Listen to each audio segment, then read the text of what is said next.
Boa noite. Boa noite. Revista publica documentos em que o senador Delcídio acusa Dilma e Lula para obter delação premiada. O ex-líder do governo no Senado afirma que Dilma tentou interferir na Operação Lava Jato via judiciário. E que Lula comandou o esquema para comprar o silêncio de Nestor Cerveró.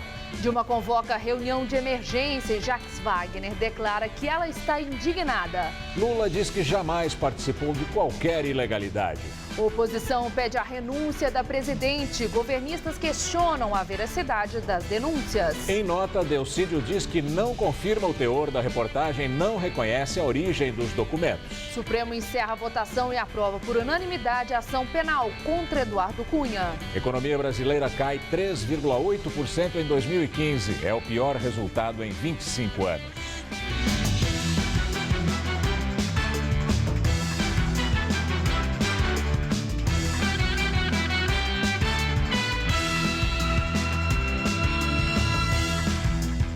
Em delação premiada, o senador Delcídio do Amaral teria acusado a presidente Dilma e o ex-presidente Lula de envolvimento em vários crimes. As informações e cópias de documentos foram publicadas pela revista Isto É, que antecipou sua distribuição às bancas. O acordo, segundo a revista Isto É, teria 400 páginas. Delcídio afirma que a presidente tentou intervir por 3 vezes nas investigações da Operação Lava Jato através do judiciário, sempre com auxílio do agora ex-ministro da Justiça, José Eduardo Cardoso. Em uma das investidas, o senador cita a nomeação do ministro Marcelo Navarro para o Superior Tribunal de Justiça, que teria se comprometido a votar pela soltura dos empreiteiros Marcelo Odebrecht e Otávio Marques de Azevedo, da Andrade Gutierrez. Conforme a Isto É, o senador se reuniu com o Navarro no Palácio do Planalto. No STJ, Navarro votou a favor da soltura dos empresários, mas foi voto vencido. Num outro trecho, Delcídio disse também que, como presidente do Conselho de Administração da Petrobras, Dilma Rousseff sabia do esquema de superfaturamento para desviar recursos da compra da refinaria de Pasadena, nos Estados Unidos. A compra é alvo de investigação. Para o Tribunal de Contas da União, a aquisição deu um prejuízo de mais de 800 milhões de dólares aos cofres públicos. Delcídio disse ainda que a presidente Dilma atuou para que Nestor Cerveró, ex-diretor da Petrobras, preso em Curitiba, fosse mantido na direção da estatal. A presidente, segundo o senador, indicou Cerveró para a diretoria financeira da BR Distribuidora. Ainda de acordo com a revista, o senador afirmou que o ex-presidente Lula também tinha conhecimento do esquema de corrupção na Petrobras. Delcídio disse que o ex-presidente foi o mandante dos pagamentos que o senador ofereceu à família de Cerveró e que resultaram na prisão do senador em novembro. Delcídio foi preso pela Operação Lava Jato após a apresentação de uma gravação em que ele oferece 50 mil por mês e um plano de fuga ao ex-diretor da Petrobras, Nestor Cerveró, para que este não firmasse acordo de delação premiada. O senador ficou preso por mais de 80 dias. No dia 19 de fevereiro, passou a cumprir o recolhimento domiciliar noturno nos dias de folga. O senador disse também que Lula pediu expressamente para que ele ajudasse o pecuarista José Carlos Bunlai, amigo dele, porque estaria implicado nas delações do lobista Fernando Baiano e de Cerveró. O ex-presidente Lula passou a tarde na sede do seu instituto, que fica no Ipiranga, na zona sul de São Paulo. Por aqui, apenas uma grande movimentação de jornalistas. Segundo a assessoria de imprensa, nem o ex-presidente, nem outro representante do instituto daria entrevista nessa tarde. Mas o instituto mandou uma nota. O Instituto Lula disse que o ex-presidente Lula jamais participou direta ou indiretamente de qualquer ilegalidade, seja nos fatos investigados pela Operação Lava Jato ou em qualquer outro antes, durante ou depois de seu governo. Na suposta delação, Delcídio também afirma, de acordo com a revista Isto É, que em 2006, Lula e o ex-ministro da Fazenda e da Casa Civil, Antônio Palocci, teriam articulado um pagamento ao publicitário Marcos Valério para que ele não dissesse o que sabia durante o processo do mensalão petista. De acordo com o parlamentar, Valério exigiu 200 milhões de reais para se calar na CPI dos Correios e Lula teria cedido. Conforme o depoimento, Palocci assumiu a tarefa de negociar o pagamento. Delcídio disse ainda que o ex-presidente Lula tinha medo da CPI do CARF instalada no Senado. A Comissão Parlamentar de Inquérito investigava esquema de corrupção no órgão ligado ao Ministério da Fazenda e poderia investigar a suposta corrupção no lobby da compra de medidas provisórias. Segundo Delcídio, por várias vezes, Lula solicitou a ele que agisse para evitar a convocação do casal Mauro Marcondes e Cristina Maltoni para depor. Mauro e Cristina são sócios e foram presos durante a Operação Zelotes. A empresa do filho mais novo de Lula, Luiz Cláudio, recebeu R$2,5 milhões do lobista Mauro Marcondes. O filho de Lula disse que o montante foi de serviço prestado em consultoria na área esportiva. Em nota, o senador Delcídio do Amaral não confirma o teor da reportagem da revista Isto É. O texto foi assinado pelo senador Delcídio e pelo advogado dele, Antônio Augusto Figueiredo Basto. Um trecho da nota diz que nem o senador Delcídio, nem a sua defesa confirmam o conteúdo da matéria assinada pela jornalista Débora Bergamasco. Não conhecemos a origem, tampouco reconhecemos a autenticidade dos documentos que vão acostados ao texto, diz a nota. Ainda segundo o documento, a jornalista não teria procurado Delcídio para atestar a fidedignidade dos fatos. A notícia da delação premiada de Delcídio do Amaral acirrou os ânimos em Brasília. Aécio Neves pediu a renúncia de Dilma. Governistas questionaram a veracidade da acusação. No Senado, Aécio Neves, do PSDB, pediu a renúncia da presidente Dilma Rousseff. Num gesto de grandeza, será que não está no momento de a presidente da República, pensando não agora no seu partido e sequer no seu futuro, mas pensando no país, renunciar ao mandato de presidência da República, para que a partir deste gesto nós possamos iniciar uma grande concertação e, a partir dela, a construção de uma agenda de retomada da confiança e, a partir dela, dos investimentos e, a partir dele, dos empregos para os brasileiros. O líder do PPS na Câmara, Rubens Bueno, foi na mesma linha e disse que o governo não tem a mínima condição de continuar à frente do país. Esse governo não pode mais continuar nem um minuto, nem um dia. Não bastasse a economia estar na situação em que se encontra. Nós estamos vendo aqui o governo mais corrupto da história do Brasil, envolvendo Lula, sua família, envolvendo Dilma. O deputado Roberto Freire, presidente nacional do PPS, disse que o Brasil vive numa república completamente degradada. O país vem enfrentando a sua maior crise em toda a história da nação brasileira. Hoje, um escândalo maior se apresenta à nação brasileira. Não é um presidente de um poder que tenta obstruir a ação do Conselho de Ética. Não! São dois presidentes, um presidente e o outro, de fato, e ex-presidente, ministro da Justiça e vários outros, que se associaram para obstruir a justiça. Parlamentares da base governista reagiram em defesa da presidente e questionaram a veracidade das informações que teriam sido dadas por Delcídio do Amaral. A senadora petista Gleisi Hoffmann considerou surreal a delação. Como que um homem como o senador Delcídio, depois de passar por tantos vai e vens, por tantas pressões, dizer que não tinha feito delação, que não ameaçou seus pares, tem uma delação feita? Como acreditar? Em quem acreditar? O que é, de fato, realidade diante dessas coisas? Nós temos que ter muita cautela e muito cuidado com as avaliações precipitadas que nós estamos fazendo nesse caso. Esse caso do senador Delcídio realmente é um caso inusitado, repito aqui, surreal, a começar da sua prisão até esse momento que nós vivemos. À tarde, o ex-ministro da Justiça, José Eduardo Cardoso, que continua no governo, agora à frente da Advocacia Geral da União, diz que a suposta delação do senador Delcídio do Amaral é um conjunto de mentiras. A delação premiada é um ponto de partida de uma investigação, não um ponto de chegada. Claro, eu não investigo o fato. Não, eu não investigo o fato antes, eu investigo depois, né? Com base na delação, eu abro inquérito. Não é conclusão de inquérito. Então, veja, o indivíduo chega lá e fala, olha, o ministro Cardoso, apresenta Dilma, eu tenho que investigar. E aí, veja, não para em pé para nós que sabemos o que aconteceu. Talvez para o procurador pare. Ele não sabe, ele não me ouviu, ele vai ouvir depois. naquilo que eu vi, se for uma delação premiada do senador Delcídio Amaral, naquilo que me atinge ou atinge a presidente Rousseff, com quem conversei, realmente há um conjunto de mentiras que não param de pé. Por que teria havido essa mentira? Bem, possivelmente porque o senador Delcídio Amaral se fez a delação premiada e queria sair da prisão. E, por alguma razão, queria atingir algumas pessoas. E ele vinha diretamente, olha, você tem que falar com o doutor Janot, você tem que falar com o teorista, tem que falar com não sei quem. O tempo inteiro, isso era o tempo inteiro falando isso. Então, bem, o que eu quero dizer é que, efetivamente, ele fazia uma impressão, ou me dava a impressão que ele estava defendendo uma causa, dizia, querem prejudicar o governo, querem prejudicar, etc. Você tem que evitar, são abusos, etc. Só que depois, lamentavelmente, para minha tristeza, eu vi que ele não estava naquela presença diária na minha sala defendendo nada que não fosse a sua própria sobrevivência, porque ele não queria delações. Por isso que ele insistia. Essa era a questão central que acabava acontecendo.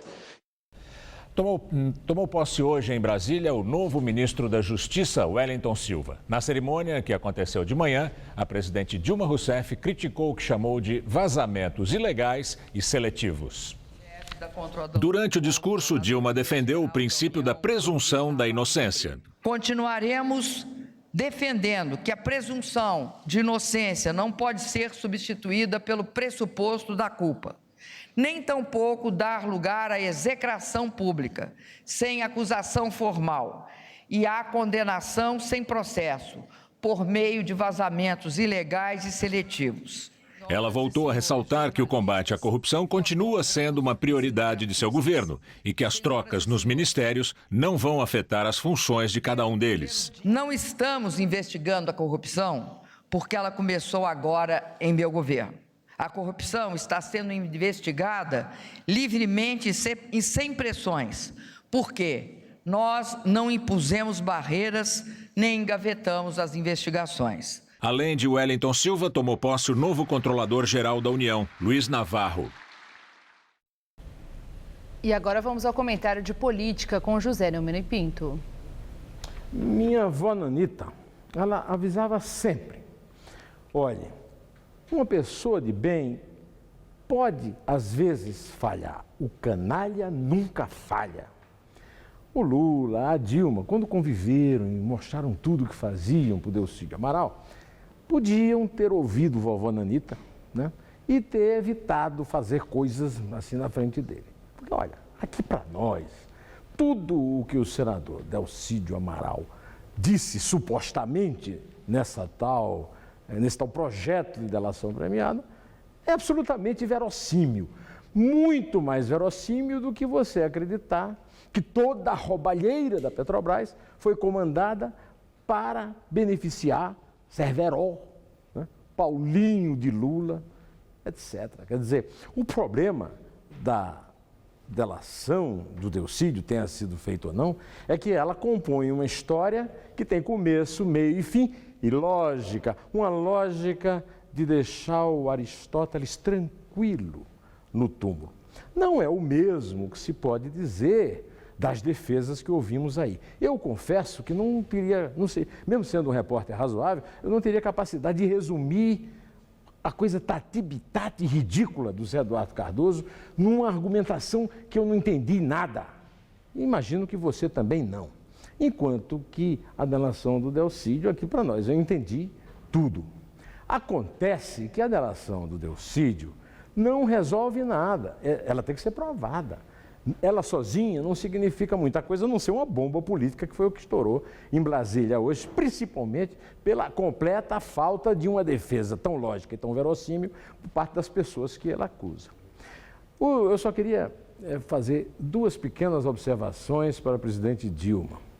A primeira delas é que a presunção da inocência, ou seja, o benefício da dúvida, vale desde o tempo dos romanos, não é da Idade Média como ela pensava, mas não vale para ela. Sabe por que não vale para ela? Porque estamos numa crise terrível. Hoje nós ficamos sabendo que o PIB de 2015 desabou como nunca antes na história deste país e precisamos de um presidente em quem confiar. Isso me parece óbvio. Depois, não adianta ficar se queixando de vazamento e de dizer que cumpre a Constituição. Porque o vazamento é o efeito do crime cometido pelo vazado, né? E para completar, não diz que cumpre a Constituição quando está na posse de um ministro que não pode ser ministro, porque é proibido pela Constituição que um membro efetivo e em atividade do Ministério Público assuma um ministério. Quer dizer, a Dilma trata com desprezo à lei, o que é natural neste país em que agora se descobre a quadrilha do Pequi na República dos Aracajecas. Bom, eu estarei de volta aqui na terça-feira, espero contar com a sua audiência, me aguarde, direto ao assunto. Em pé. Em nota divulgada no final da tarde, a presidente Dilma Rousseff disse repudiar o uso abusivo de vazamentos como arma política e afirmou que é preciso apurar a divulgação de parte do conteúdo da delação premiada do senador Delcídio do Amaral. Segundo a presidente, esse tipo de prática não contribui para a estabilidade do país. Dilma afirma ainda que seu governo tem se pautado pelo combate à corrupção e pela defesa dos princípios que regem o Estado democrático de direito. Por isso, afirma a presidente, vazamentos apócrifos, seletivos e ilegais devem ser repudiados e ter sua origem rigorosamente apurada, já que ferem a lei, a justiça e a verdade. E ainda nesta edição do Jornal da Gazeta, você terá mais informações sobre a delação premiada de Delcídio do Amaral. A Polícia Federal pediu à Justiça a prisão preventiva do publicitário João Santana, marqueteiro das campanhas presidenciais de Lula e Dilma. A prisão temporária dele termina hoje. O Ministério Público já se manifestou a favor da prisão por tempo indeterminado. O pedido atinge também a mulher de Santana, Mônica Moura. Os investigadores alegam que o publicitário tentou eliminar provas quando a Operação Acarajé foi deflagrada. Na quebra de sigilo dos e-mails, descobriu-se que ele excluiu sua conta em um serviço de armazenamento de arquivos, enquanto a Polícia Federal ainda cumpria os mandados da Justiça. A PF também encontrou um e-mail entre Mônica e uma agência de viagem para tratar da ida do advogado do casal para a República Dominicana, onde eles estavam. A mensagem foi enviada na véspera da operação. A polícia suspeita que eles tiveram acesso a informações sigilosas sobre a nova fase da Operação Lava Jato. Também foram encontrados documentos indicando que Santana teria recebido cerca de 21 milhões e 500 mil reais da empreiteira Odebrecht, após as eleições de 2014, quando o publicitário atuou na campanha da presidente Dilma Rousseff. Além disso, os investigadores acharam uma referência a contatos de Santana e Mônica em uma agenda da secretária da Odebrecht, Maria Lúcia Tavares. Ela é suspeita de controlar a contabilidade paralela da empreiteira. O juiz Sérgio Moro atendeu ao pedido da Polícia Federal e do Ministério Público e decidiu converter a prisão temporária de João Santana e Mônica Moura em preventiva. Com isso, os dois permanecem detidos agora por tempo indeterminado. O ministro do Supremo Tribunal Federal, Dias Toffoli, negou hoje o pedido de liberdade feito pela defesa do empresário Marcelo Odebrecht, um dos presos da Operação Lava Jato. O pedido foi rejeitado porque o Supremo entende que não cabe habeas corpus contra a decisão de ministro do tribunal. A defesa questionou a decisão de Teori Zavascki, relator da Lava Jato, no caso. Os advogados argumentaram que o decreto de prisão preventiva padece de fundamentação idônea, apta a justificar a necessidade, bem como estariam ausentes os pressupostos estabelecidos pelo Código de Processo Penal. Marcelo Odebrecht está preso desde junho no Paraná. Por unanimidade, o Supremo Tribunal Federal aceita a denúncia contra Eduardo Cunha. Todos os ministros votaram pela aceitação da denúncia feita pelo Procurador-Geral da República, Rodrigo Janot. Cunha é acusado de receber ao menos 5 milhões de dólares em propina do esquema de corrupção da Petrobras. Também foi aceita a denúncia contra a ex-deputada Solange Almeida, do PMDB. Segundo Janot, ela colaborou com Eduardo Cunha. Ontem, o relator do processo, o ministro Teori Zavascki, acolheu parte da denúncia e decidiu que serão julgadas as ações do deputado a partir de 2011. Acompanharam o voto dele os ministros Carmen Lúcia, Marco Aurélio Melo, Luiz Roberto Barroso, Luiz Fachin e Rosa Weber. Hoje, votaram da mesma forma Dias Toffoli, Gilmar Mendes, Celso de Mello e Ricardo Lewandowski, presidente do tribunal. Luiz Fux está fora do país e não participou. Assim, Eduardo Cunha é o primeiro parlamentar no exercício do mandato a virar réu numa ação penal derivada da Operação Lava Jato. Agora, a Procuradoria-Geral da República e a defesa do deputado podem coletar provas e ouvir testemunhas. Só no final haverá julgamento. Hoje de manhã, antes mesmo do final da votação, Cunha disse que, mesmo na condição de réu, vai continuar presidindo a Câmara dos Deputados. Eu não estou preocupado, efetivamente eu tenho o exercício da função e o continuarei exercendo. Não me preocupa isso, todo mundo tem o seu direito democrático de falar aquilo que bem entender e ter a posição que queira ter. Eu não vou aqui condenar, nem comentar, nem reprimir a atitude de quem quer que seja. A Suíça deu aval para a Procuradoria-Geral da República aqui do Brasil denunciar Eduardo Cunha por evasão de divisas e sonegação fiscal pelas contas bancárias ligadas a ele no país europeu. Na semana passada, o procurador-geral Rodrigo Janot pediu autorização para fazer a denúncia porque ela é baseada em documentos fornecidos pela Suíça. Mas a evasão de divisas e a sonegação fiscal não são crimes na Suíça. Janot quis evitar, então, uma futura ação de nulidade por parte do país europeu ou da defesa de Cunha. A mesma denúncia contra o deputado também inclui os crimes de corrupção passiva e lavagem de dinheiro. O Brasil teve prejuízo só em 2015 de 115 bilhões de reais por causa de contrabando e falsificações. Só o estado de São Paulo deixa de arrecadar 650 milhões de reais por ano em impostos. Esses cigarros são a mercadoria mais contrabandeada, são vendidos livremente numa feira do Brás e revendidos depois no centro por camelôs. No Dia Nacional do Combate ao Contrabando, teve protesto em frente ao Palácio dos Bandeirantes, na zona sul da capital. Os balões com blá blá blá eram uma reclamação à falta de políticas públicas para reprimir o comércio ilegal. Quem ganha com isso é o crime organizado. Foi isso que os 100 manifestantes quiseram demonstrar ao se vestirem de presidiários e comemorarem. Segundo eles, a situação piorou neste começo de ano, já que a alíquota do ICMS, imposto que incide sobre mercadorias, subiu e encareceu alguns produtos. É impossível que o governo suba a tributação de qualquer setor da economia e, ao mesmo tempo, não tome medidas para combater o contrabando. O campeão de contrabando é o cigarro, que representa 32% do comércio ilegal e faz com que o Brasil deixe de arrecadar 4,8 bilhões de reais por ano. A maior parte desses cigarros é feita no Paraguai e chega ao nosso país até 60% mais barata do que os cigarros nacionais. Entram no Brasil pela fronteira com Mato Grosso do Sul e Paraná, de onde são distribuídos para os outros estados brasileiros. Aqui na capital paulista, o maior foco de venda desses cigarros contrabandeados é no centro da cidade. Ainda é escuro quando as grandes caixas são vendidas livremente entre as 4 e 6 da manhã no Brás. Quem compra são camelôs, que revendem os maços separadamente por no máximo R$ 3 em bancas improvisadas, como esta no Parque Dom Pedro. O governo não realiza um combate efetivo, o crime organizado agradece, lava mais dinheiro no estado de São Paulo e prejudica a indústria e o comércio do estado. PIB do Brasil em 2015 registra queda de 3,8%.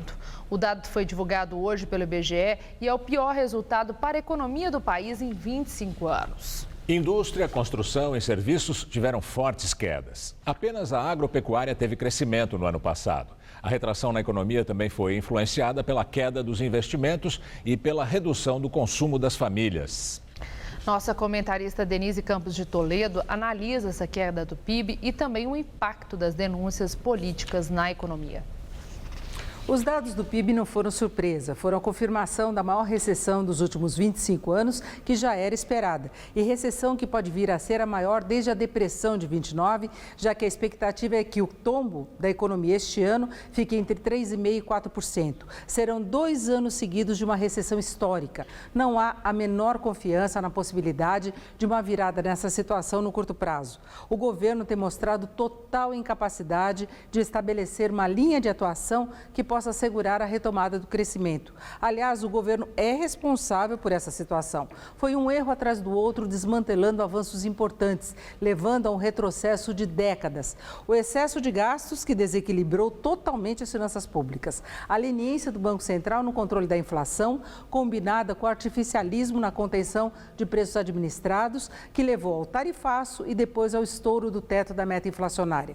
Teve ainda o controle do câmbio, que destruiu a competitividade da indústria brasileira. Paralelamente, a Lava Jato escancarou a estrutura de corrupção que tomou conta das relações entre o setor público e o privado, envolveu políticos, fragilizou o governo, que por inabilidade produziu uma outra frente de crise política, tendo Eduardo Cunha como um dos protagonistas. E esse cenário todo levou a uma seríssima crise de confiança que comprometeu ainda mais o desempenho da economia. As empresas não ampliam a produção, os consumidores não compram, decisões de investimento são adiadas. E o que o governo propõe agora é a volta da CPMF, a reforma da Previdência. A chance de a economia entrar nos eixos parece muito atrelada a um desfecho para a crise política. Foi justamente por isso que o mercado teve um movimento quase eufórico hoje, com o avanço forte da Bolsa, que subiu 5,4%, e dólar em queda de 2,2%, cotado para a venda a R$ 3,80. As denúncias feitas por Delcídio do Amaral no acordo de delação premiada, embora ele não confirme, levam as investigações mais perto da presidente Dilma, podendo viabilizar o processo de impeachment. Sem uma mudança no comando político, a economia pode continuar patinando até 2018. Eu volto na segunda. Até lá. Hoje o dia aqui em São Paulo teve sol, mas também chuvas fortes e houve alerta para enchentes em todas as regiões da capital. E para amanhã a tendência é de que esquente um pouquinho mais e o tempo pode ficar um pouco mais estável na maior parte do estado de São Paulo. Vamos à previsão com Mariana Armentano. O tempo volta a ficar firme amanhã em algumas regiões onde choveu nos últimos dias. É o caso aqui do estado de São Paulo, onde o tempo estava bem estável, e também do centro-norte do Paraná e centro-sul do Mato Grosso do Sul. Em contrapartida, no Nordeste, onde o tempo estava firme, a chuva ganha força, principalmente pelo litoral, ali de Alagoas até São Luís, no Maranhão. As chuvas mais fortes são esperadas também para essas áreas em verde escuro, do Rio de Janeiro até o interior do Mato Grosso, nos litorais gaúcho e catarinense e também entre o Acre e o oeste do Amazonas. Nas outras áreas do Brasil, as condições ainda são típicas de verão, com calor e chuvas pontuais. A máxima chega aos 33 graus em Salvador e em Vitória, 34 na capital fluminense e aos 36 graus em Palmas. Para São Paulo, como já vimos, o ar seco volta a ganhar força e nem deve chover no centro-sul e no oeste do estado. Nas outras áreas paulistas, incluindo aqui a capital, as chuvas devem acontecer entre a tarde e a noite e mesmo assim de forma pontual. As temperaturas voltam a subir. Aqui na capital mesmo, os termômetros devem amanhecer marcando 19 graus e durante a tarde chegam à marca dos 27. Na cidade de Ribeirão Preto, os termômetros amanhã vão ficar entre 21 e 30 graus. E em Ubatuba, no litoral norte, o calor chega a ser também de 30 graus, apesar das chuvas no final do dia. Nós voltamos a falar da delação premiada de Delcídio do Amaral, que é o tema do... O presidente nacional do Partido dos Trabalhadores, Rui Falcão, reagiu à suposta delação de Delcídio do Amaral. Rui Falcão afirmou que Delcídio não tem credibilidade e saiu em defesa da presidente Dilma e do ex-presidente Lula, que teriam sido citados pelo senador. Primeiro, quero relembrar que o Delcídio foi suspenso, do PT está com sua filiação suspensa, portanto, nesse momento, ele não é filiado ao Partido dos Trabalhadores, nem é senador pelo Partido dos Trabalhadores. Se é verdade que houve essa delação, e nos termos em que ele fala, eu quero lembrar que, quando solto, ele deu aquelas declarações que motivaram a sua suspensão, de que tinha acerto com os ministros do Supremo, que estava planejando a fuga do Cerveró, declarações atribuídas a ele. Então, depois de preso, tem a mesma credibilidade das declarações anteriores. A delação de Delcídio do Amaral é também o tema do comentário de Josias de Souza, direto de Brasília. As acusações feitas pelo senador Delcídio Amaral no termo de delação premiada que firmou com a Procuradoria da República são gravíssimas. O senador arrastou para o epicentro do escândalo Dilma e Lula. Em essência, o que Delcídio disse é que a dupla não só sabia da roubalheira, como tentou agir para impedir as investigações. Essa delação ainda depende de homologação por parte do Supremo Tribunal Federal. Mas os investigadores não vão poder ignorar o que já foi dito por Delcídio. Numa nota, Lula negou que tenha cometido ilegalidades. Numa entrevista, o ministro José Eduardo Cardoso, que até ontem era titular da pasta da Justiça, ecoou a reação de Dilma. Cardoso se referiu a Delcídio como um mentiroso desqualificado. A investigação vai dizer se Delcídio mente. Quanto à desqualificação, é preciso lembrar que até ontem, antes de ser preso, Delcídio era líder do governo Dilma no Senado. Ora, se a presidente escolheu um desqualificado para falar em seu nome no Senado Federal, deveria saber que quem abraça um gambá se arrisca a sair cheirando mal. Nesse contexto envenenado, o Supremo concluiu o julgamento iniciado ontem. Por unanimidade, o tribunal enviou ao banco de réus Eduardo Cunha, presidente da Câmara, suspeito de receber uma propina de 5 milhões de dólares proveniente da Petrobras.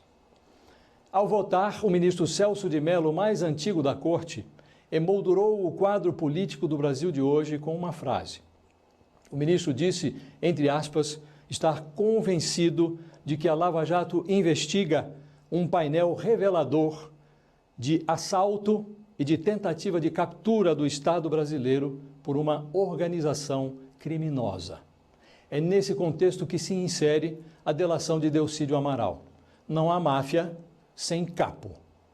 Boa noite. A Ordem dos Advogados do Brasil disse que vai pedir ao Supremo Tribunal Federal acesso à delação premiada do senador Delcídio do Amaral. O presidente nacional da Ordem dos Advogados do Brasil, Cláudio Lamáquia, vai pessoalmente amanhã a Brasília formalizar um pedido de acesso às informações da suposta delação premiada do senador Delcídio do Amaral no STF. O objetivo é verificar a autenticidade das informações publicadas pela revista Isto É e que citam o ex-presidente Lula e a presidente Dilma Rousseff no esquema de corrupção da Petrobras. Na semana passada, a OAB já havia solicitado ao juiz Sérgio Moro, em Curitiba, acesso aos autos da 23ª etapa da Operação Lava Jato, que terminou com a prisão do marqueteiro do PT, João Santana. O pedido de amanhã faz parte de um movimento que tem o objetivo de reunir uma base jurídica para um eventual pedido de impeachment da presidente Dilma Rousseff. Confirmados os fatos, confirmadas as denúncias que ali estão postas, e segundo nos chega, acompanhadas inclusive algumas de provas, nós estamos diante de um verdadeiro atentado ao Estado Democrático de Direito e às instituições brasileiras. Não há melhor remédio a esse mar de denúncias e de fatos que estão por trás das denúncias para a sociedade brasileira do que a transparência, do que a luz do sol. E o que se dá com a quebra de sigilo, não imposição de sigilo sobre documento nenhum a partir dessas denúncias. Na entrevista do dia com Maria Lídia Flandoli, a explosiva delação premiada do senador Delcídio do Amaral. Entrevista o jurista Luiz Flávio Gomes, professor e diretor-presidente do Instituto Avante Brasil. Professor, obrigada por estar conosco.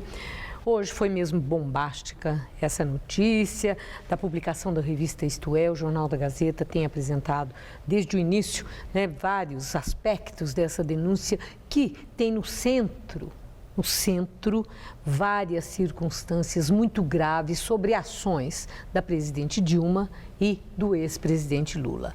Entretanto, mais no fim da tarde, Delcídio Amaral e o advogado dele soltaram uma nota formal em que ele não confirma essa publicação da revista Isto É, ele não confirma o conteúdo. Assim que ele se expressa, ele diz que não conhece a jornalista, o que não tem a menor diferença, porque não é uma reportagem, é um texto que se refere a o que diz Isto É, uma delação premiada. Agora, Delcídio não contesta o teor daquilo que foi publicado, disto que seria a delação premiada dele, e não usa a expressão delação premiada. Eu quero ouvir do senhor, por que Delcídio Amaral, nessa nota, teria sido tão evasivo? Maria Lídia, primeiro, Ao que tudo indica, houve a delação. Uma revista não vai fabricar todos os documentos e mostrar trechos do documento. Ele diz que não reconhece aqueles documentos. Não reconhecer, como você mesmo colocou, não significa que ele não nega o teor que está ali.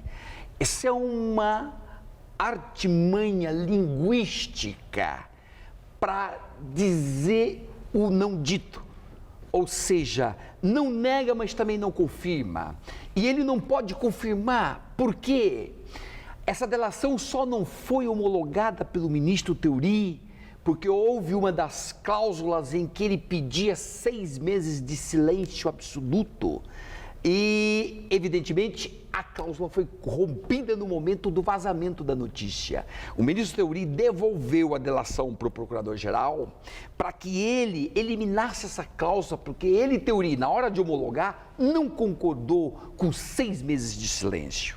Então, em síntese, ele nem pode dizer que sim, nem pode dizer que não. Quer dizer, Delcídio tem um impedimento. Há um impedimento de ele falar agora qualquer coisa, porque pode o Ministério Público dar tudo por anulado. Agora, professor, o senhor falou no Ministério Público. Uma denúncia como essas que apareceram na publicação desta que seria a delação premiada de Delcídio Amaral estarreceu o país. Porque coloca as principais figuras da República em atos que são criminosos. Vários. A minha indagação: é papel da Polícia Federal, é papel do Ministério Público ir a fundo na investigação daquilo que está nessa delação para esclarecer os fatos para o país? Indiscutivelmente, o país que já vive humilhado não aceita mais nenhum tipo de omissão ou de protelação. Urgentemente esclareça, é verdadeiro ou não? Contra o Lula foram imputados mais de 10 crimes graves, de vários casos de corrupção.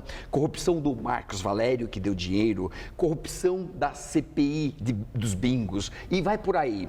Agora, Triplex e Sítio de Atibaia viraram juizado de pequenas causas.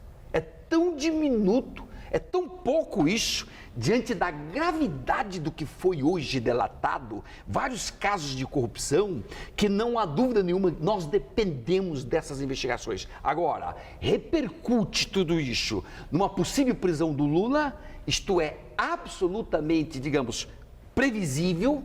É possível que aconteça essa prisão do Lula, só que aí o Moro precisa ter muito cuidado, porque prender líder político e não prender bem, você transforma o herói em mártir do povo. E ele vai dizer, tá vendo minha inocência? Fui solto, nada provou. Então tem que ir no tiro certo, Moro. Não é decretar prisão preventiva rapidamente, tem que ir no tiro certo. Outro ponto controvertido aqui é se a presidenta Dilma pode ser investigada. Você disse da investigação. Claro que todos nós queremos saber. Isso é verdadeiro? Ela teria participado de Pasadena, ela teria feito caixa 2 na campanha dela de 2010, vários caixa 2, e ela teria mantido o Cerveró para manter o esquema do propinoduto dentro da Petrobras. Agora, ela pode ser investigada? Há uma polêmica jurídica sobre isso. Eu já escrevi dizendo que, no meu ponto de vista, pode e deve. Por quê? Porque, mesmo ela não respondendo por crimes antes do mandato, eu tenho que ter todas as provas colhidas o dia que ela deixar a presidência, ela tem que responder. Como disse o ministro Celso de Mello hoje, nós estamos vendo um assalto ao Estado cometido por um crime organizado, e isso é de interesse público, que todos saibam detalhe por detalhe do que aconteceu. Bom, hoje o governo reagiu muito fortemente, o ex-ministro da Justiça, José Eduardo Cardoso, a própria presidente Dilma fez um discurso, Jacques Wagner também foi veemente, desqualificando o que seriam as declarações de Delcídio Amaral, então líder do governo até novembro, quando foi preso. O fato de ser questionada a credibilidade de Delcídio Amaral fragiliza o conteúdo dessa delação? O Supremo decidiu isso dia 27 de agosto último, no caso do Youssef, em que se contestava a credibilidade do Youssef para fazer nova delação, tendo em conta que ele já tinha rompido uma anterior. E o Supremo disse 10-0, disse: não se questiona a credibilidade em delação simplesmente por um motivo fácil de entender. Toda delação tem que ser provada. Pode ser um sujeito com credibilidade, sem credibilidade. Eu dependo de provas. E o fato de não ter sido homologada ainda pelo Supremo, isso desqualifica a força dessas informações contidas na delação? Não. A homologação é só um ato formal em que o ministro Teori, neste caso, examina se não tem alguma cláusula abusiva. Ele achou que esse sigilo de 6 meses é uma cláusula abusiva. Por quê? Porque por detrás disso, Delcídio queria, nesses 6 meses, manter o mandato e não ser cassado pela Comissão de Ética do Senado, que hoje, inclusive, o presidente já disse, com toda essa confissão dele, não tem mais como escapar da Comissão de Ética e vai ser cassado como senador. Ou seja, Delcídio queria se proteger, essa cláusula é isso, e o ministro Teori, isso não pode. Sim, o senhor falou isso, o senhor deixou isso claro. Bom, para encerrar, a presidente Dilma hoje, em discurso, criticou vazamento ilegal de informações, afirmando enfaticamente que o princípio da presunção de inocência vale para todos e que não se pode permitir a execração pública de quem quer que seja. Como é que o senhor interpreta a fala da presidente no dia de hoje? A presunção de inocência vale para todos. Porém, isso não impede que uma pessoa que foi delatada seja investigada para se descobrir a verdade dos fatos. Número 2, a presidenta Dilma faz uma postura de defesa, como todos que são delatados fazem essa postura de defesa. No entanto, a justiça que está atuando no Brasil na Lava Jato tem que continuar agindo, atuando. Dilma não é nenhuma pessoa acima da lei. Não existe ninguém acima da lei. O ministro Celso de Mello também enfatizou isso hoje. Todos têm que ser investigados e processados e, se tiver provas, condenados e se responsabilizar pelo que faz de danos para a sociedade brasileira. Muito obrigada, professor. Uma boa noite. Boa noite. Gamberini. Você vai ver a seguir, o fechamento de fronteiras na Europa deixa dezenas de refugiados retidos na Grécia. E o perigo da Coreia do Norte. Kim Jong-un desafia a comunidade internacional e dispara mísseis de curto alcance. O Detran mudou para facilitar a vida dos paulistas. É o novo Detran, já são mais de 100 unidades com atendimento padrão poupa-tempo, na capital, no interior e no litoral. E pela internet, são mais de 20 serviços online e 3 aplicativos. Tudo isso é resultado de uma gestão mais moderna, inovadora e transparente. É o novo Detran no caminho certo. Novo Detran, Governo do Estado de São Paulo. O trabalho segue em frente. Fale Hugo Fest Casa. Colcha Boltis a partir de R$ 39,99. É isso mesmo, R$ 39,99 cada. Porta travesseiro 170 views por apenas R$ 9,99. É isso mesmo, só R$ 9,99 cada. Só amanhã na Fest Casa.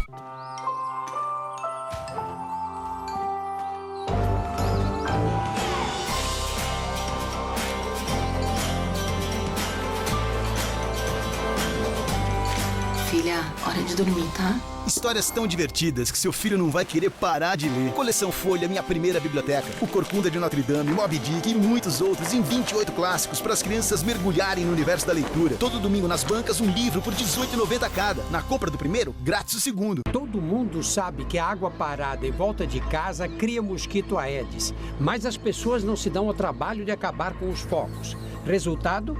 Dengue e agora Zika e a tragédia das crianças com microcefalia. É uma emergência. Cobre das autoridades a limpeza das áreas públicas, é responsabilidade delas. E faça a sua parte. O mosquito não vai picar só os seus vizinhos, vai transmitir doenças graves para sua família. Qual Casper você é? A minha Casper é informação. A minha Casper é organização. A minha Casper é criação. A minha Casper é luz, câmera, ação. Essa é a minha Casper. Essa é a nossa Casper.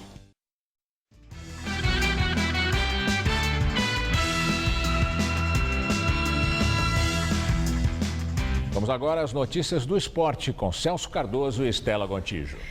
Tem Palmeiras em campo logo mais pela Libertadores da América. Celso Cardoso. Jogo decisivo para as pretensões do clube de avançar para a próxima fase e também para o futuro do técnico Marcelo Oliveira à frente da equipe. O clima é de pressão e um tropeço pode custar o cargo do treinador. Um início de ano promissor passou a ser cercado de dúvidas. Eu diria que foi decepcionante, assim, frustrante, né? Pois é, o Palmeiras iniciou a temporada com status de campeão da Copa do Brasil, manteve a base de 2015 e se reforçou com nomes cobiçados no mercado brasileiro. Mesmo assim, o Verdão ainda não engrenou e começou 2016 longe, bem longe de apresentar o futebol esperado. Se na Libertadores o time empatou no Uruguai contra o modesto River Plate, no Campeonato Paulista o desempenho é ainda mais preocupante. Em 7 rodadas disputadas, a equipe conseguiu apenas 2 vitórias, além de ter perdido em casa para o Linense e a Ferroviária.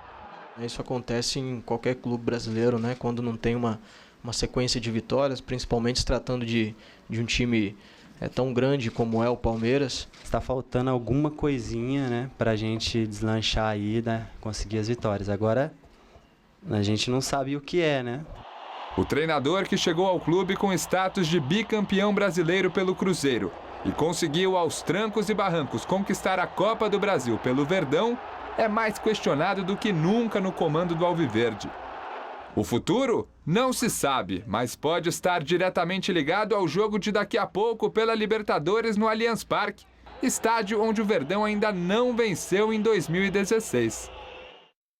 Tá faltando fazer mais gols, né? Vencer as partidas e melhorar um pouco, né, Celso? Isso eu tenho certeza que eles querem. A questão é que eles não estão conseguindo. E por isso a cabeça do Marcelo Oliveira está a prêmio. Eu, sinceramente, não concordo muito com a tese de quando as coisas não vão bem, você tem que demitir o treinador. Poxa, tem uma história. Bicampeão brasileiro, bicampeão com o Cruzeiro, campeão da Copa do Brasil com o próprio Palmeiras. Claro, tem que dar tempo para que o trabalho flua. Mas acho que esse tempo não será dado, não. Eu, sinceramente, pelo que eu tenho ouvido, uma não vitória hoje, não importa se só um empate ou derrota, o Marcelo deve cair. O Corinthians segue com 100% de aproveitamento na Libertadores da América. Jogando na Arena Corinthians, em Itaquera, o Timão venceu pelo placar mínimo, mas fez o suficiente para se manter na liderança do grupo 8, na verdade, o grupo 8 do torneio continental. O Corinthians começou pressionando o Independente Santa Fé. Aos 18 minutos de partida, Guilherme levantou a bola na área. Lucas escorou de cabeça, mas André não conseguiu alcançar a bola na tentativa de cabeceio. E o Corinthians garantiu 100% de aproveitamento na Libertadores, graças ao gol solitário de Guilherme aos 19 minutos, aproveitando o cruzamento preciso de Rodriguinho. O Timão lidera o Grupo 8 com 6 pontos em 2 jogos disputados. Tá bem, mas as partidas são sofridas, né, Celso? São sofridas, até porque é um time em formação. O Independente Santa Fé também é um bom time, jogou fechado. Mas para o Corinthians mesmo que vale que de 1-0 em 1-0, tá aí. Líder do grupo na Libertadores, melhor campanha também no Campeonato Paulista. Para quem imaginava o caos, o Tite realmente já está fazendo por merecer um busto em Parque São Jorge. Nossa, é mesmo? É, técnico competente. Jogadores que se transferiram para o futebol chinês no começo do ano não foram esquecidos por Dunga, técnico da seleção brasileira. Gil e Renato Augusto, por exemplo, jogadores campeões brasileiros pelo Corinthians, estão na lista de convocados para os jogos contra o Uruguai e Paraguai pelas eliminatórias para a Copa do Mundo, anunciada hoje. Veja os jogadores chamados pelo treinador. Os convocados por Dunga são goleiros Alisson, Marcelo Groi e Diego Alves. Zagueiros Davi Luiz, Miranda, Marquinhos e Gil. Laterais Danilo, Daniel Alves, Felipe Luiz e Alexandro. Volantes Luiz Gustavo, Fernandinho e Renato Augusto.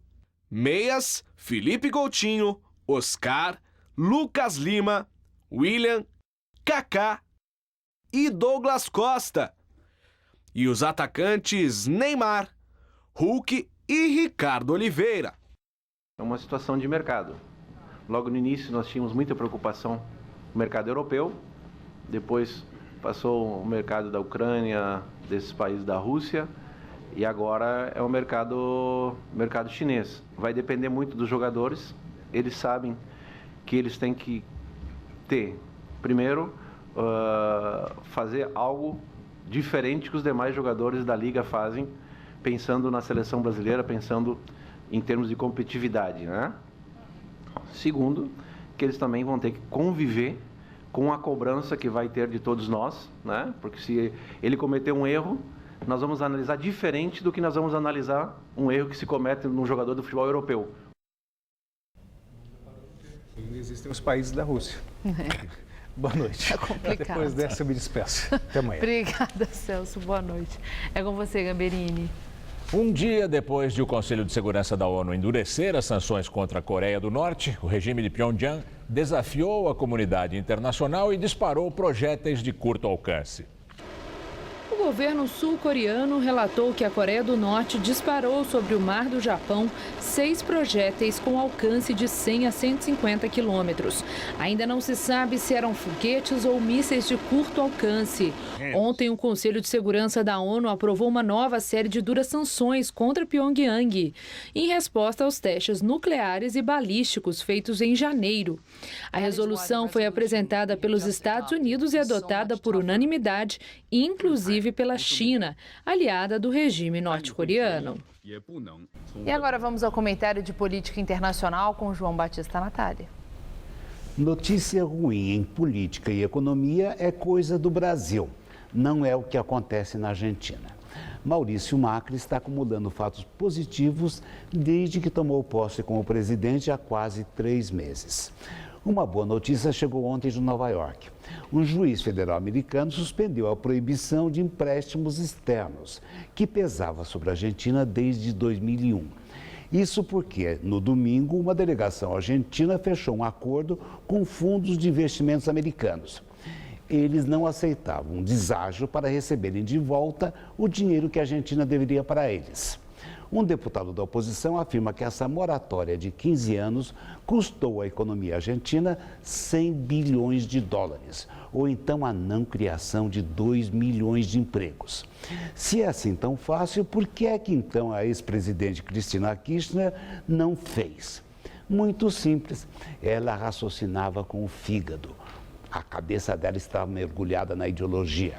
Ela chamava os credores americanos de abutres e fez com que o Congresso aprovasse 2 leis que proibiam o governo de negociar com eles. Eu diria que o liberalismo de Macri está dando à Argentina um jeito mais racional de governar.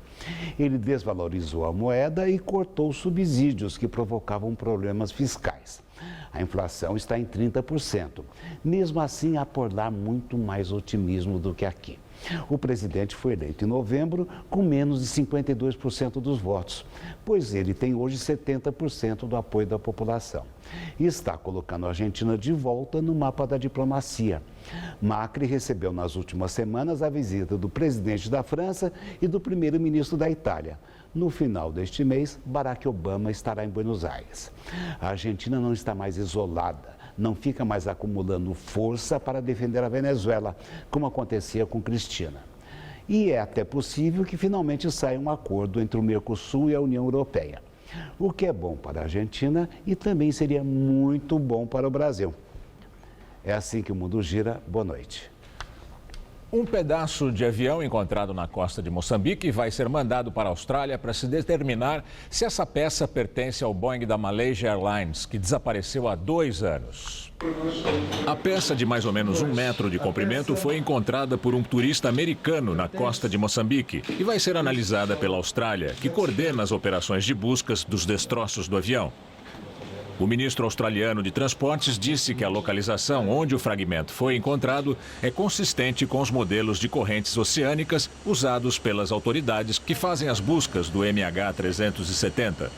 O avião desapareceu em 8 de março de 2014, pouco depois de decolar de Kuala Lumpur, com destino a Pequim, com 239 pessoas a bordo. Até agora, só um pedaço de asa foi encontrado na ilha francesa de Reunião, em julho do ano passado. Fechamento de fronteiras europeias para imigrantes e refugiados deixa dezenas de milhares de pessoas retidas na Grécia. O porto de Pireus, em Atenas, se transformou em campo de refugiados improvisado. Cerca de 2.500 pessoas estão acampadas nos 4 terminais. 30 mil estão retidas na Grécia depois que os países dos Balcãs decidiram fechar suas fronteiras para refugiados e imigrantes. Na fronteira da Grécia com a Macedônia, a situação é tensa. Cerca de 10 mil pessoas estão bloqueadas. O governo da Macedônia declarou que só vai liberar a passagem depois que a Sérvia, que é o próximo país que faz parte da rota para o norte, assegurar que vai permitir a entrada. O Jornal da Gazeta fica por aqui. A edição de hoje pode ser vista no site do Jornal da Gazeta. Mais notícias em nossa edição das 10. Uma excelente noite para você. Voltamos amanhã às 7 da noite. Boa noite e até lá.